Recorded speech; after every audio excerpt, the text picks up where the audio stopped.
to another edition of Inquisitive I Am. I am your host, Nicole Petit, and today we're going to talk about creating our own narrative. One of the main reasons I created the show to begin with, so we can have our own narrative and won't be allowed to have others tell our story. Tonight we have another special guest, Vance Lang. He's zooming in all the way from New York, and we're going to have him tonight so we can discuss some things that are true and dear to us, whether we're talking about the things that are going on at the White House or things that are going on in your community and how it affects us all. Don't go anywhere. We'll be right back with Vance Lang. It was bad enough when you got hit in a car wreck. Don't get hit again with a 40% plus lawyer fee. I'm attorney Jerome Carter. Don't get hit twice. Call me today. For nearly 20 years I've handled car wreck cases. I know how to get you a check, and I make sure that your check is larger than mine. That's a promise. It's your case, it's your call. Make it count. Call Carter Law Firm. If you're injured, we'll come to you, because when you hurt, we help. Welcome to the show, zooming all the way in from New York, my guy, Vance Lang. What it do, Vance? What's happening? What's up? What's up? So glad to have you today. We can chop it up. We got a lot that we can talk about. I am very interested in how you've gotten to where you are thus far. I've watched you come from Mobile to where you are now. And most of the reason why I even created the show is so we can create our own narrative. And from the images that you created, from the walk that you have taken in life thus far, we need to hear about it. You have things that you have seen that we haven't seen, that we haven't been able to see. You've heard things that we haven't been able to hear. So I want to hear it, and you tell us this narrative from the eyes of a Black man. Oh You Lord. can let us know what it is. So the first question I'm going to ask, because people don't know, who is Vance? Tell us who is Vance. Oh my goodness. Who are? I mean, it starts with, Cynthia and Mickey, my mom and dad. I'm their son, Victor's little Vic, Victor's little brother, just a dude raised in Mobile. In a, luckily to be raised in a two-parent household with loving parents who took care of us, and stressed just being smart and educated, and doing good and doing right. And I did that for the most part, through elementary, middle school, college. You do well enough, and what do you do in your Mobile? You go off to college, and once you get to college, you go off and you live somewhere else, because once you get smart and educated, Mobile ain't the place for you sometimes. So Gosh, tell me about it. That was another conversation we had with one of my last interviews with Judge Carlos Finley, talking about how the talent in Mobile we have to leave because there's nothing here that really offers us what we need, or what our where our mind is at that point. So that's interesting that you even say that. So what was next after college for you? well, I mean, I started doing radio in high school. And again, goes back to my mom. She got me a job over there at WDLT. I don't know if you remember when it was over there on Wolfridge Road in that house. Yes, I do. I got the job over there at 16. My mom was in there picking up her radio prize or something. Like, she always, my mom would win a radio prize about every 90 days. She was in there. She one of those win Right. 30 days and then you got to wait 30 days, and she'll win That's something like all the time. So she was always at the radio station picking up something or whatever. So that was kind of later in life, I remembered that, like, that was kind of a texture that later on I was like, I was like been getting trained up for this. But she sent me up there, and I don't think the owner of the station at the time realized that she was sending her teenage son up there. But I walked in the office, and again, it's a house, so it's like walking upstairs to the master bedroom, basically. right. But it was an office, and I walked in, and I remember meeting Tom Wilson, who was the station owner at the time, and he said them 10 words that I'll never forget. He was like, "Well, son, you want to learn how to talk on the radio?" And I was like, "Yes, sir." And from there, I became a overnight weekend disc jockey for my last 2 years in my last 2 years of high school.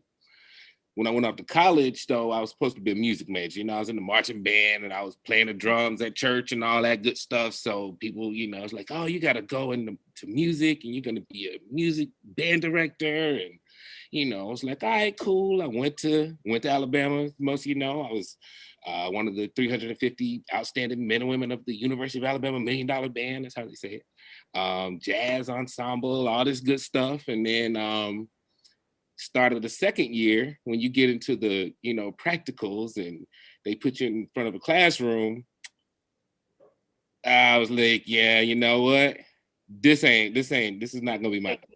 Okay. Nah, it's not where I want to be. I don't love your babies this much to be trying to corral them and teach them music. Yeah, God bless you to all the educators. My mom is a teacher and 7 of her 8 sisters are. I love them, but that wasn't my thing. So I was like, well, this education thing ain't gonna work for me. So that was like a Monday. I changed my major on Friday. That didn't take long. Did not take long. So then landed over in the communications building. I remember, doing the radio thing in high school. And as soon as I got over there, I met some other Black people in communications, and I met one of the girls who was working at the radio station in Tuscaloosa. Next thing you know, a couple of weeks later, I'm on the radio in Tuscaloosa. And I did that pretty much throughout the rest of college. And then between that and DJing, I started DJing kind of more parties and stuff through the fraternity, Kappa Alpha Psi, if anybody is interested.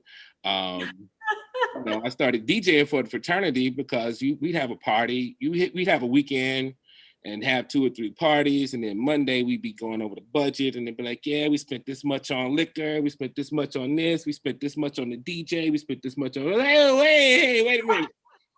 How much did we spend on the DJ? Back up.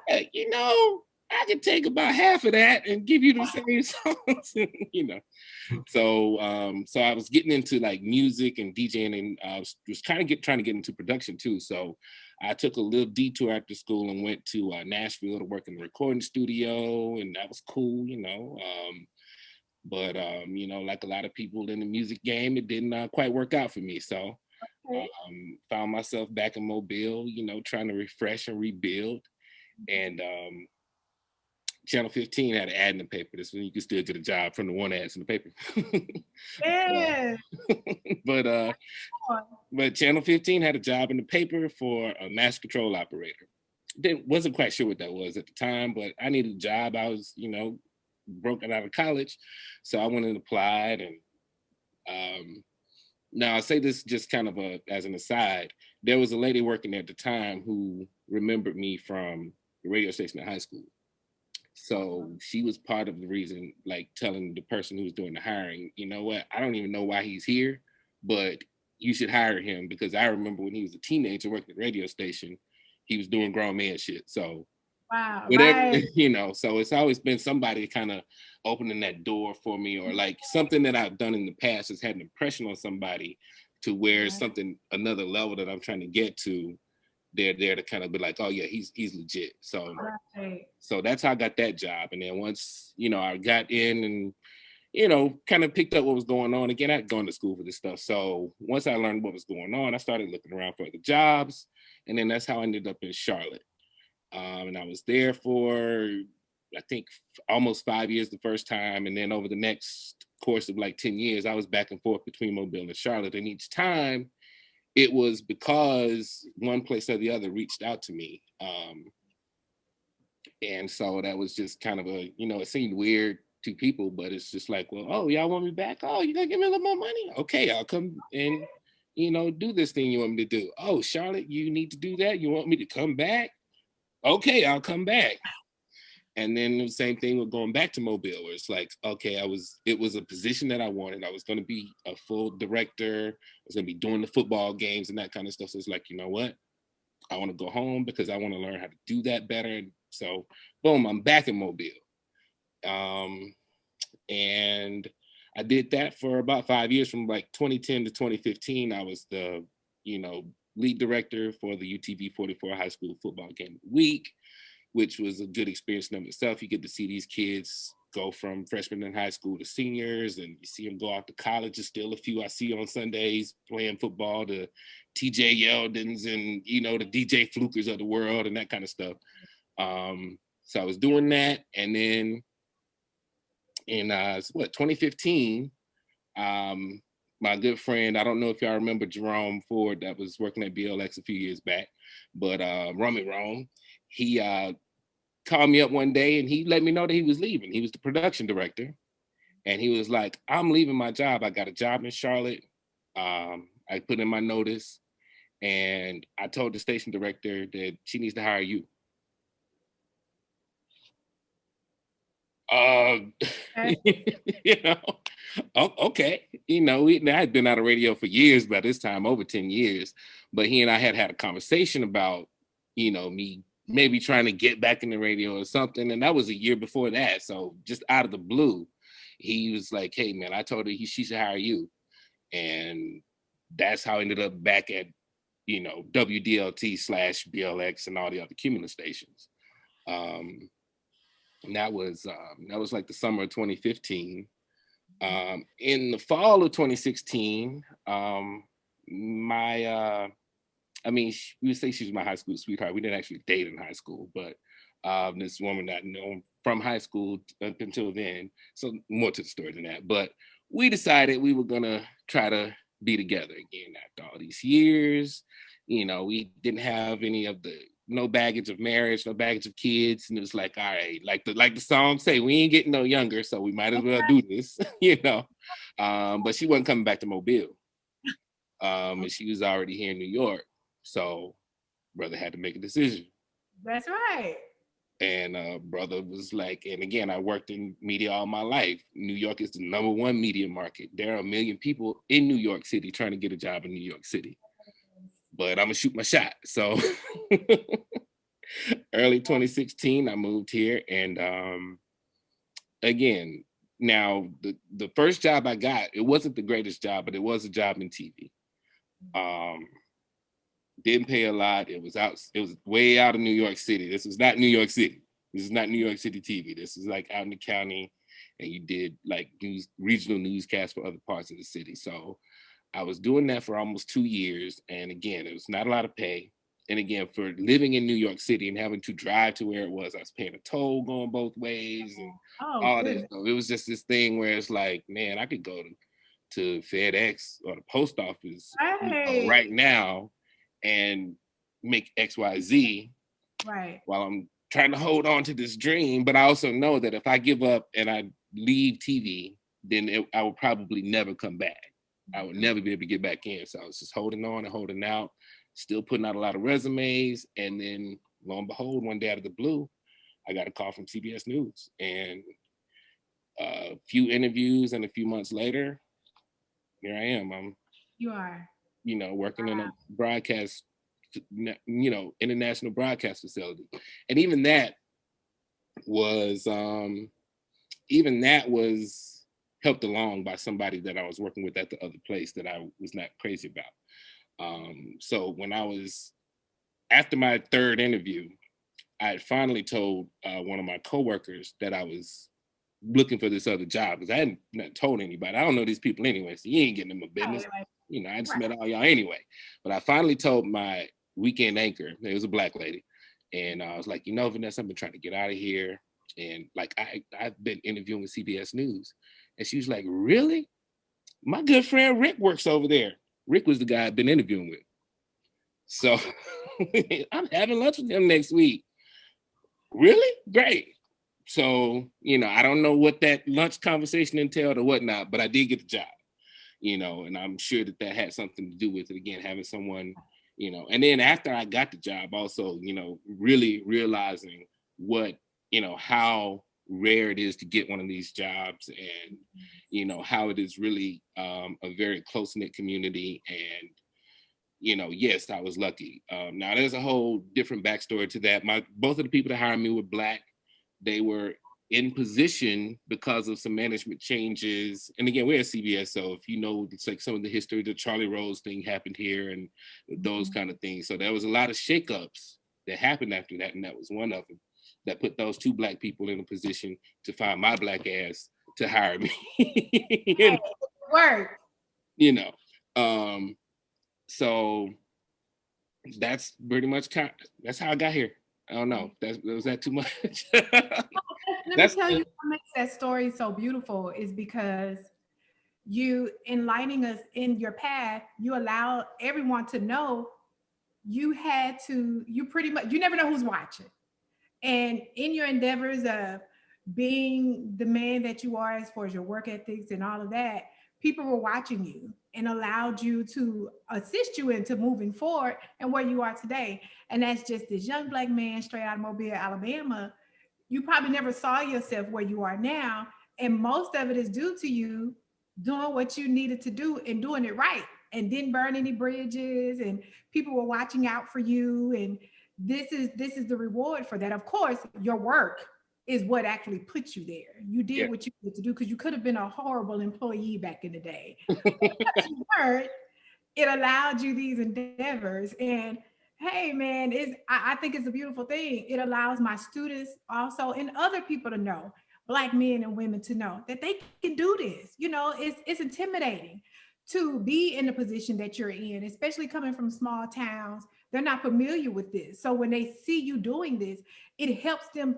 Oh man, maybe this is something I can do. Maybe this is something I can, try to pursue, watching his role, watching his steps and how he got there. So, and to know you did it on the backs of shooting your shot, falling in love, that's a whole nother conversation. I think I only know of one other man who literally took the efforts to go after the woman of his dreams. And hey, I take my hat off to her. Maybe she can give me some pointers. Like, girl, beautiful. I love it. I love it. So let's get into a lot of the things that you've seen and the narrative that you've seen that we haven't been able to actually watch, or that you've been able to watch and we haven't. Let's talk about how America is viewed, or how we view ourselves. I think that's a very interesting question to get from you. How does it affect us, how we view ourselves as black men and women? I mean, now for me, I can break layers into this, because it's ways that we can talk about how the elite black people view us, how we can do it in a regional sense or whatever. I mean, it's like that's why I think representation matters in a lot of different areas. Right here at CBS News right now, they've, like everybody since last summer, trying to get more blacker and trying to do more representation. And it's, some of it does go back to control, where it's say, how are we perceived, as opposed to what's put out there for us to consume as entertainment. And and again, like you have, like we on the same Facebook, so we see the debates when between like you call them the hoteps and the no-teps, and like, oh well, why y'all posting about the such and such, the busted baby challenge, but you ain't posting about economic reparations, and so so my own personal thing about how we perceive ourselves is like, it's not like we always say, we're not a monolith. There are 1,000 million 100 different ways to be black. Right. Even myself, I've always been kind of a lot of the things that I've done have put me in singular places where I've been, oh, that's the kid that works at the radio station. Oh, that's the guy that works at the TV station, or that one, again, we went to Shaw. He's like, oh, you one of the two black people in the band at Shaw. You must be weird. You must be, you know.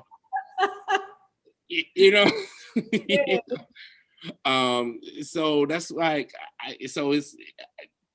so for me, I always say, like, how we perceive ourselves, like, it goes to the individual themselves a lot of times, more than, oh, well, the TV should stop making less movies that portray us in a negative light. Well, the other side is, if you really know what your history and your background is, then you can't be put in a negative light, Right. So I'm like, even as we speak right now, because you asked me this question, and like, as I was just having a conversation with one of our news anchors today, they were, the White House, which is still the Trump White House right now, Yes, you're right. released the 1776 report um, in in response to the 1619 project that was done by Nicole Hannah Jones last year about how basically the founding fathers were not as holy and whatever. It's like y'all said we were all created equal, Thomas Jefferson, but you were writing that with an enslaved person in the room with you. In the room with you, right? Um, so we were kind of talking about how the last weeks, it's been 2 weeks now since the Capitol insurrection, right? Mhm. But we were, and she's an Asian anchor, so we have conversations about being minorities, on that level. Yes. But we were just basically talking about, the overall perception that has been built up about Black people over the years since the 50s and 60s, since civil rights movements and all of that, is that, oh, America, this is what the Black man is trying to do. The Black man hates America. The Black man is trying to take over America because they're angry about slavery, and they're coming to kill you, and they're coming to take over everything from us. And they're really so angry. Did you see the riots last year when they burned down the CVS? And they were really angry because George Floyd got killed, and because Ahmaud Arbery got killed, and Breonna Taylor got killed. What is wrong with these Black people? They are coming to take you. But what happened on January 6th was that we saw white people angry at America over a lie, Yes. storm into the Capitol building of the United States, where the lawmakers are there actually making laws, doing the official business of the Electoral College. And y'all stormed in talking about hang Mike Pence and, where's Nancy with the zip ties and, all this shit. When, one, again, I'm wound up on something else right now, but like, again, because this has been really like eating me up. Because like even now they got all this protection.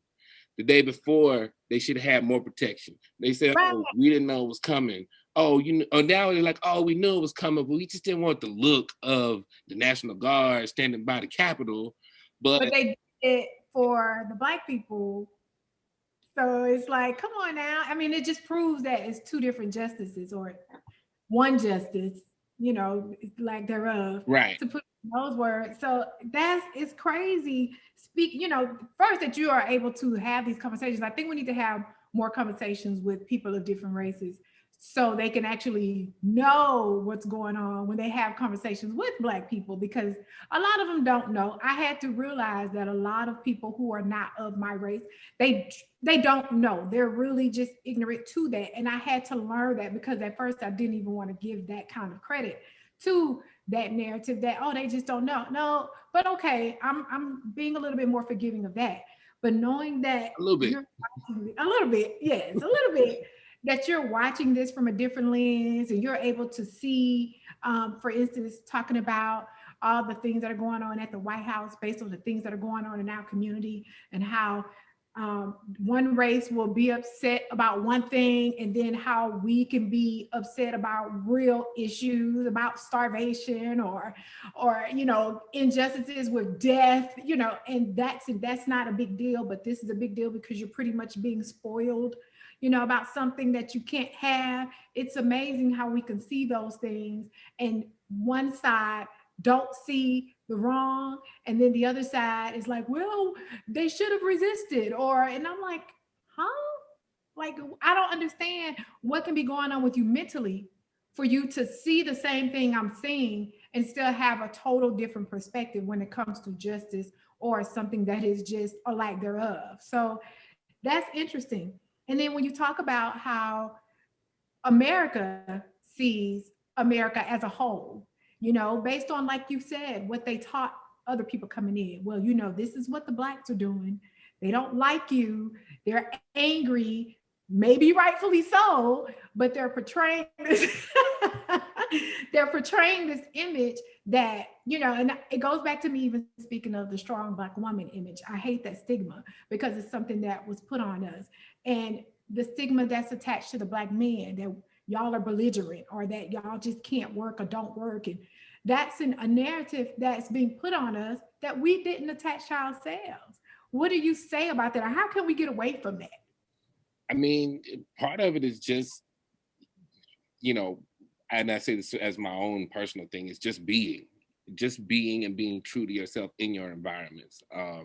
Again, I'm working here in Manhattan, New York, in a control room with, well, we socially distanced and remote now, but, you know, in a control room, you know, with people from the United Arab Emirates, uh, uh, Ireland, Australia, uh, literally like around the world, Hong Wow. Kong, and a lot of them, their lens of America is through New York. Mhm. So you introduce my black ass from Alabama, you know, with a little articulation and education, then it's like I'm a unicorn, because Right. I'm the like, what? stories that we run from Alabama Mhm. are Mo Brooks, Yeah. are Jeff Sessions. They Yes. are Jeff Sessions losing a primary to Tommy Tuberville, and Yes. then Tommy Tuberville beating a civil rights attorney to be our senator. You know, Yes. those are the That's right. stories. And then Mhm. it's like, yo, black dude, explain Alabama to us. Right. Because Oh we boy, got a whole different narrative again. So now right, you got to down to us all over again because this is not what we were taught. Um, right. So then I have to, you know, represent so many things even before I get to just being black. You know, it's like I have to represent Alabama to people. I have to represent the South to people, you know, who don't have any other concept but what they see on TV or what they see on the news or what we show on the news. And then it's like, well, yeah, it's like I'm not a unicorn. There are plenty of yeah. black people from Alabama who are, you know, smart, educated, and you know, but the perception is, you know, what you see on the news. Mhm. And even and again, that's why I'm always like, whenever I see some story with Alabama, and I'm just like, oh shit, Here we go what is again. this? Oh, okay, this is a good story.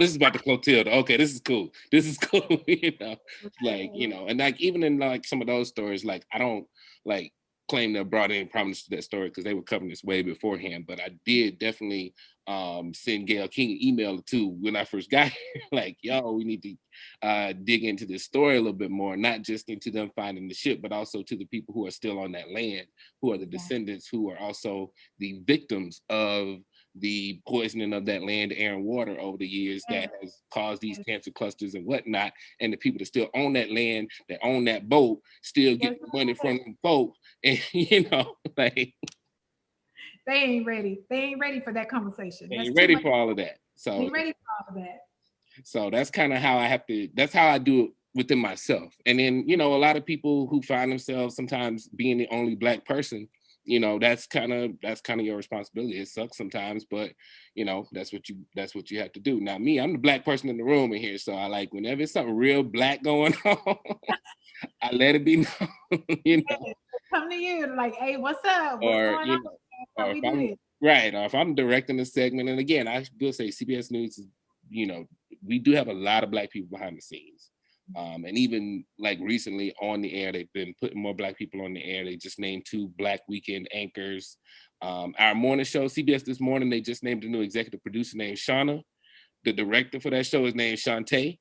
And Oh, you know, Shante. and, uh, and as a black technical director who's been there for like 30 years, named Fountain Jones. So, you know, Oh, when you're watching CBS This Morning, right now, you know, just know that there are 3 black people that are actually the leads of that show.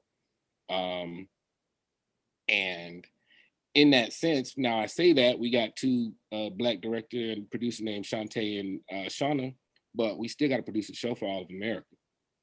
You know, mhm. so it's still, you know, not gonna be, you know, this ain't BET in the morning. It's Right. still gonna be a CBS Those This Morning guys news show. But know that there are people in places, so that some things don't slip through the cracks. And it still exactly. happens. Yeah. We had a story not too long ago about this white, well, no, she was a black girl who was, well, she wasn't, oh Lord, we got to get into this conversation. She wasn't really black either, but she Okay. wasn't white. Okay. I And got she had pledged the white sorority and it. then started getting treated bad. And she wanted to ban the whole sorority fraternity system. And as we were rolling the story out, I was like asking to the producers, like, who produced this? Because one, this is a white story, Right. because this ain't a story about black fraternities and white fraternities. They're not trying to cancel that. That's white folk stuff going on where, oh, you took your not white stuff over there, and then now you like, oh my God, they should eliminate all fraternities. Like, no, if you would have went to a black fraternity, and then the same thing with white people, you can come to a white black fraternity, you'll be all right. Right. So I was like, this story is kind of unbalanced because you're really kind of leaving out a whole element of, you know, what we do. It was the same thing with Kamala Harris. We ran a story at one point with one of her sorority sisters, and the tag underneath said ex sorority sister. And I had to, it's like, oh wait, who made this banner? Black folks, they're never ex sorority, they're never Right. ex Hold on. sorority. Correct them. You know, so this is not good because this looks almost adversarial, like we're saying they're ex friends, or there's like, no, you Yes. gotta know those little cultural things Yes. when you're doing that. So, Oh, you know, wow. so for me personally, again, to kind of get back to your point, that's pretty much what I do, and that's kind of just how I carry myself, as like, you know, again, like around some black people, I'm the weird whatever dude, but I'm still black. You know me, you see me, I'm black, and the same thing with white people. It's like, you know, so I don't try to, you know, be overly black or underly black or whatever however you want to call it. I'm just me, and I'm in this space being what I am. Now, we need to talk about something that's black and white, then I can go there with you. But I'm just here trying to live life as a person, you know, um, Wow. do my thing. And because you're comfortable in your skin is another reason why you're able to get to where you are. Because sometimes I've been in environments where you can tell that, or I've even been in environments where I feel like I've had to kind of pull back my blackness, or kind of be more of a chameleon to a certain extent because of the narrative, or who they think that I should be, or who I am. I have done that in the past, but I'm pretty cool with it now. I think age got a lot to do with it, because at this point I'm like, I'm not doing all that. You're gonna have to accept me for who I am and what it is, and that's pretty much the bottom line with that. So that's cool. What we got to get into though is, I had a question asked, and I want to ask you, what do you see the news being after Trump? Like right now, that's all it is. So what do you see it Oh my being? God. I mean, and again, you know, to lead up to that, I when I got into this, you know, in local news at Channel 15, you know, it was not really a benevolent thing, but it was just like a cool thing to do. But it can be sad. It can be, you can have very long days. There are days, again, down in Mobile, when we remember Hawaii Robinson. We Mhm. remember, you know, when my man threw the four babies off the bridge. Yes, Like those days, those are some shitty days. yes, Um, you know, but then we have some good days. You have days when you surprised a little girl with her daddy who's been in Iraq for 3 years, and yes, it's lots of ups and downs, and varieties of what goes on in a newscast and that kind of stuff. So I've always kind of enjoyed, just the variety of what you see. Like, cool, we just got a normal 5 o'clock show today. Even with cable news, when I kind of started watching cable news, in earnest, was probably 9/11, actually, if I think about it really hard. It was probably when I really got into like watching, and and again, I'd gone to school for it, but I was still kind of in the radio TV, in the radio DJ producer lane, so I wasn't right. necessarily You even ain't busy. listening. Yeah, Right.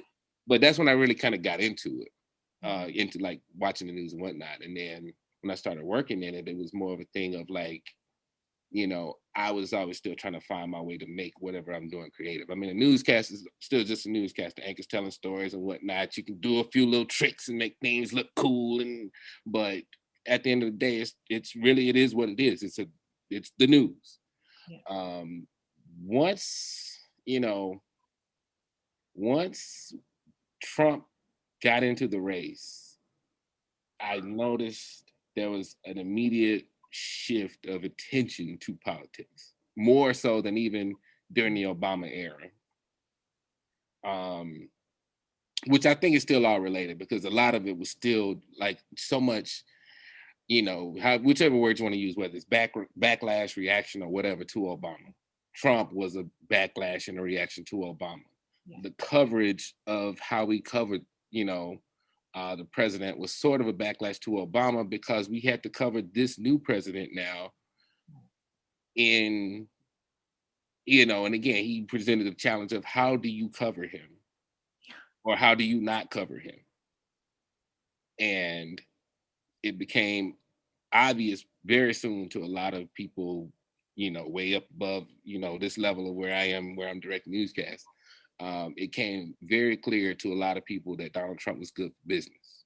He is good for business Uh, marketing. His uh, marketing is off the chain. the former head of CBS News said it. Donald Trump may not be good for the country, but he's good for business. He is. And my hope personally is that we can just get back to some regular news days, just some regular slow news days where, we got a story about some law that got passed or something, and then we can talk about the rest of America.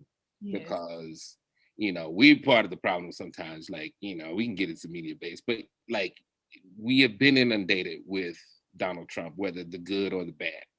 Mm-hmm. The frustrating part is that, now people, you making choices of, am I going to believe the truth or am I going to believe this lie?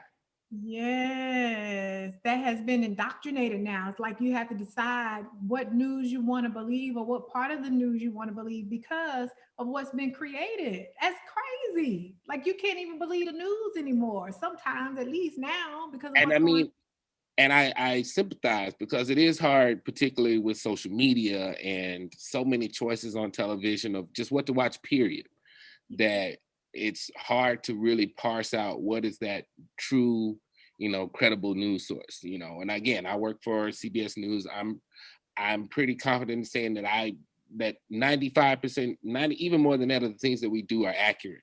They're researched. Again, this room behind me, I'm in the CBS This Morning, CBS This Morning newsroom right now. Normally, this room would be full of producers, reporters, fact checkers, and like they're all working remote now, but like these things that go into like really telling a true story, tracking down Breonna Taylor's boyfriend to talk to him, tracking down George Floyd's family to get them to do an interview, tracking down and R. Kelly so we can get an interview, like, like these are the things, that kind of go into like, oh, that's just fake news. Or like, no, we went and talked to Breonna Taylor's boyfriend and heard the story from him about what happened to him that night and compared it to what the police said in the initial police report, and then what was said in court, and then what the attorney general said when he came out, and something ain't right. So who lying? Y'all told 3 different stories. This dude told the same story. So somebody lied. And that's good to know that, that kind of research is put into the work that's done because typically whenever before I post anything on social media, I do my best because sometimes, I mean, I'm human. We're all anomalies to a certain extent. I've put out wrong information, but I immediately remove it. So I try to make sure that I at least do at least 2 or 3 resources before I post anything, to make sure that it's all in line, whether it's biased one way versus the other, as long as the facts, then I'll know, okay, this is pretty a legitimate story. So to hear you being in the industry say that that is the work that is actually done, the audience needs to hear that. We need to know that just as people who watch the news, that, okay, I can trust, if no other source, I can trust CBS News. So that's good information to hear. I will tell, yes, I will say, I know these people. I've met, reporters. I've been out on stories, sadly, the first remote trip that I did, which was basically when I go out and set up for the reporters that you see doing these stories, it was the Bill Cosby verdict. So, I was excited to be doing like my first outing, and then, my feelings about however this stuff unfolded with Bill Cosby or whatever. Yeah. But this is like the first time I've seen Bill Cosby in person in my life. I'm 15 feet from him. you Good for know, him. Like, and I'm wow. And then like, you have to meet him in this type of environment. yeah, like, and all the craziness that was going on around the courthouse at the time, was just was crazy. Now, and then just try to kind of keep that going a little bit. That same night or the next night after that verdict, we had to rush back to New York City. They were down in Pennsylvania for that verdict. We had to rush back to New York City. This was an exciting thing because Nora O'Donnell had scored an interview with the Secretary of State. So, I had to rush back, so I've been Secret Service, wanded and whatnot, so we could, Yeah. you know, um, do the production for the interview so it could be on CBS this morning, the next morning. So it was like 15 feet from Bill Cosby, and then 12 hours later, I'm Yeah. 10 feet from the Secretary of State of the United States. Wow. Um, That's a lot. That's a lot. It's crazy. It's crazy. And I'm interested to see, the inauguration popping off on Wednesday to see how that's gonna go. When I was watching today, they were talking about how even the troops are being vetted. You yes, know, yes, that's like mind blowing to me because it's an eye opener to let you know that you can't tell who is for who or against who, and to know that in this country we're being aired out nationally, internationally, showing out our stains once again from years ago. Those wounds are being opened up and aired internationally. So I can imagine what other leaders are saying. right. And even take the race part out of it. Mhm. Take the race out of it. On TV around the world, all these world leaders are looking at our nation's capital be overtaken. Right. I was blown away about how easy it was. Like, this is supposed to be one of the most secured buildings or places in our country. On a day when the vice president, the House Speaker, the Senate Majority Leader are all in the building. The president is less than a mile away. All of your lines of succession is right there. That's why I say take race out of it, just militarily and strategically. The number 2, 3, 4, and 7 are in the same building, and the president is less than a mile away. Right. And y'all security is that, and you having a big ass gathering of people that you already known to be violent. And from what I understand, they were already tracking some of these people already. Right. So here's the other thing that, again, like I said, we can talk about this all day. Here's the other thing that led to part of the failure. Department of Homeland Security, FBI, secret, maybe not Secret Service, but CIA. They all have acting directors. They all have acting heads. They have people at the top of these organizations who don't really know what the hell they're doing. Right. So they ain't gonna coordinate anyway. Yeah, they just feeling. The mayor of DC, Muriel Bowser, black lady, in order to get the National Guard or any type of federal protection, it has to go through the president. So that was the other thing when she said, "Hey, um, you know a lot of white folks coming here for this Trump rally on the 6th. Can we get some extra security?" Right. I don't know. I don't know how that's gonna look. We have the National Guard with the Capitol in the background. Let's just see what happens. That's what they told her. Wow. So that's, again, we talk about these things, and like I said, I don't really do a lot of interviews, so this is probably like the first time like a lot of people are really kind of hearing this out of me or like being this animated about something, because it's usually like a private conversation. We bringing you back. Post. Post. To see what happens with normal, but it ain't gonna be normal no more, bro. Tomorrow though is gonna be interesting. Yeah, because he's pardoning a lot of folks tomorrow. Isn't that what's Including Louise, baby. Young Moolah, baby. Oh my God. So that's going to be very interesting when that list starts to roll out. I'm going to be watching that list to see. And again, I say this as somebody who sat through the first impeachment trial, through all those hours of testimony. That's pretty much what I do. All of those hours of testimony. And again, that's why I do get worked up and animated about it, because I get to watch the bullshit. I get to watch the Ted Cruz's 5 minutes of testimony that is total bullshit. I get to watch the Jim Jordan 5 minutes of testimony that is total bullshit. And I'm like, why is this possible that we could live in this world where you could just basically be a congressperson or whatever and totally lie. And it's like, dude, these people, and that's why I think like these people never really get around real people. They never are in a room with somebody like me that's gonna be like, wait, dude, you just said such and such. That don't make no sense, you know. I don't think they're around people who they just around people who think like them. They're not around common folk like me, to challenge them on certain things. They can turn the TV off. You have the news stations challenging them, but not. Right. In closing, I do want you to tell us, what advice do you give us, one, for those young individuals who want to get into journalism, who want to make it to where you've made it, or at least close to where you've made it? What advice do you give them, and what advice do you give society as far as what to watch, who to watch, how do we digest all the social media and the news that we get, so we won't be programmed to make assumptions from one thing towards the other? What type of advice do you give us for that? I'll start with the second part because the first Okay. part I don't know. Again, my path was, totally different from the path that Well, some of you're us, consistent. That matters. you know.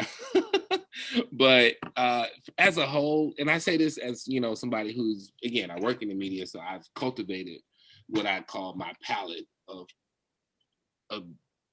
taking things in.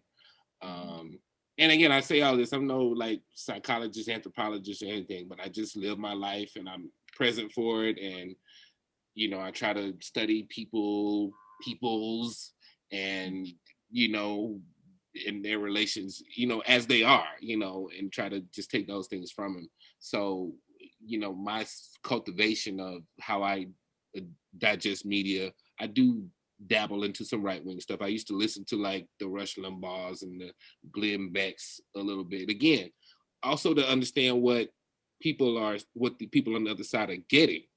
So then when we do have these debates, or when it is, I will tab motherfucker up in the Facebook comment, but when we are having these debates, then I need to at least know where your base of information is coming from. And so I always just say start with that base of information, whether it's, local news or, whatever it is, find somebody, that you trust. But honestly, it is hard outside of, saying, well, again, I watch ABC, CBS, or NBC, and then you only watch them for news. And traditional news used to be at 6:30 after your local news, but news is all the time now. So even like now, CBS has the streaming service that I do a lot of work for. It's a 24/7 news.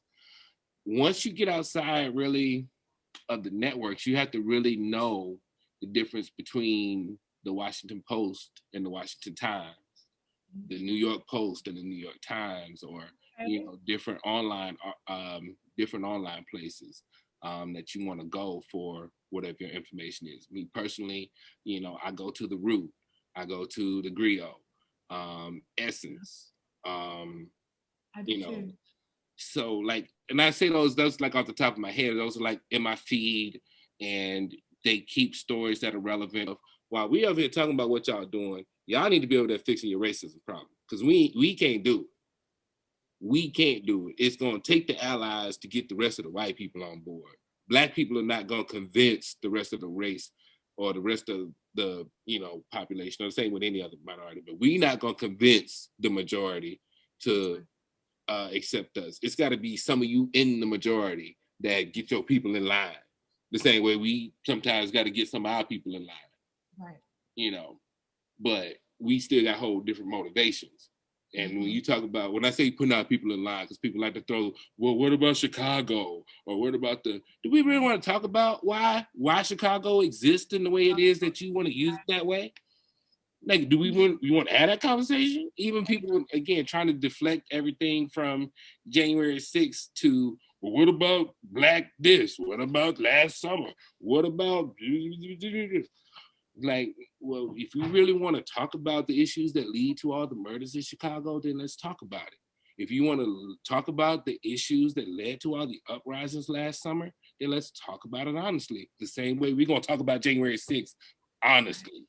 That's true. That's true. That's true. Those are real conversations to have, and nobody's really having it. Nobody, like you said, they do it to deflect. You know, to be a conversation to deflect from, but not a real conversation that's been had between two different races. Not a real legit conversation. That's what I have not heard yet. Right. So that would be a good one to have.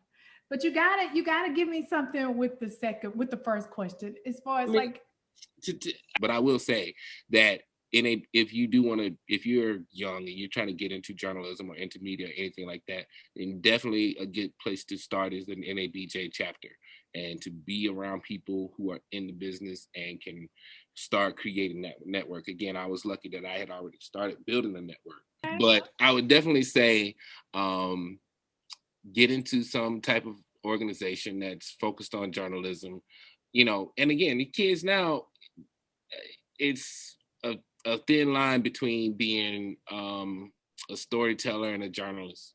And with all these apps now, the TikToks and all this stuff, like people are, you know, even not even really knowing it, people are being able to create content and tell stories and whatnot. But if you really want to be serious about getting to this level, it's about writing. You have to know how to write. You got to communicate with your words, and really be persistent about that and have very good writing, because particularly now, these jobs are getting more and more scarce. And again, because of the competition and because of just the proliferation of media out here, in a sense, the industry is shrinking. For a lot of people, that means that they're doing a lot of independent work. They're doing a podcast, or they're doing those kinds of things. Which I've still been teasing that I'm going to do one, and I got a couple of guys that's waiting on me to get started, but I'm just, I would watch. That's for sure. kind of, I guess my philosophy of life is just like,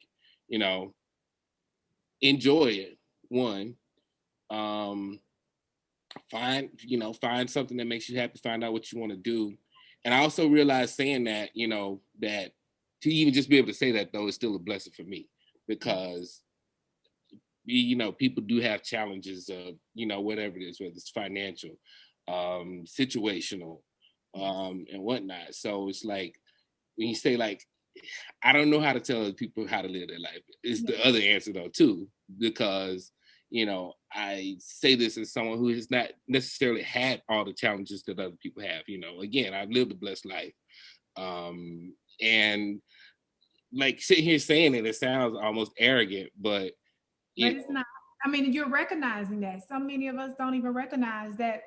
You know, I will say that I've lived a blessed life, but because you recognize it, so that's not arrogant at all. That's you being humble enough to recognize, dang, I I'm doing pretty good for myself. yeah. I've lived, so that's humbling more so, I think.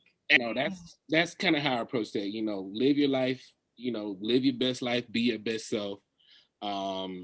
Understand what your limitations are as well, and then also give other people that courtesy. Yes. Give other people that courtesy and understanding that however, most of the time, how other people treat you usually has nothing to do with you. Right. I love it. And that's kind of my thing. I appreciate you, man. I got to have you back on post Trump, post election, post inauguration, so we could talk about it. So we could talk about some of the things you've seen that you've watched transpire after all of this is done, and we're trying to settle back into our new norm, whatever that is. If y'all have any questions for my man Vance, drop them in the comment section. We will make sure that we find a way to contact him for these questions. If you don't, if you want to inbox him, inbox. I'm on the book, so I mean, I'm not a. Yeah, y'all know how to find them. I have them on speed dial now, so so I got them. So I thank you for coming on. This podcast, and it's gonna be more than a podcast. It's gonna be like almost a network, because again, I got two other brothers that are already doing their thing. They just waiting on me to like join them, and then we like make it official. But there's a podcast coming. It's gonna be called The Black Rabbit Hole, and Wow. and what that is basically. I don't want to over define it or under define it, but basically, like we just talked about, the Black Rabbit Hole is really just kind of my lens and perspective on life in America and how I see it. So that's an exclusive for you right now, because that's like I haven't really told anybody, and this is also to push me so that I can get it started, because again, Yeah, you put it out there now, so you got to get it I started. know. So Black Rabbit Hole coming soon. Wow. You can't. Oh wait, can you see me? I see you. Okay, I'm still. So, like I said, I'm in the CTM CBS This Morning newsroom. Let me figure out how to turn this camera around. There you go. Wow. So again, this is the CBS This Morning newsroom, and generally it would be full of people getting ready for the CBS This Morning newscast. This is the set for the CBSN streaming service, which is the 24/7 streaming service. So I'm gonna sneak over in here to the main studio here for CBS This Morning.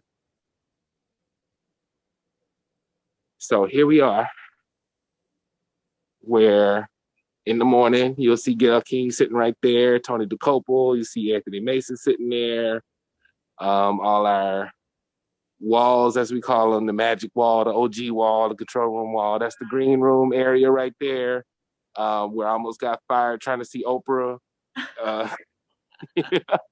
And again, this is just the full studio. Wow. But yeah, when Oprah's in the building, Oprah's security takes over building security. So like I'm walking around like I'm walking right here now. It ain't happening like that when Oprah's in the building. So just a quick story, then I know you gotta go then. Just a quick story.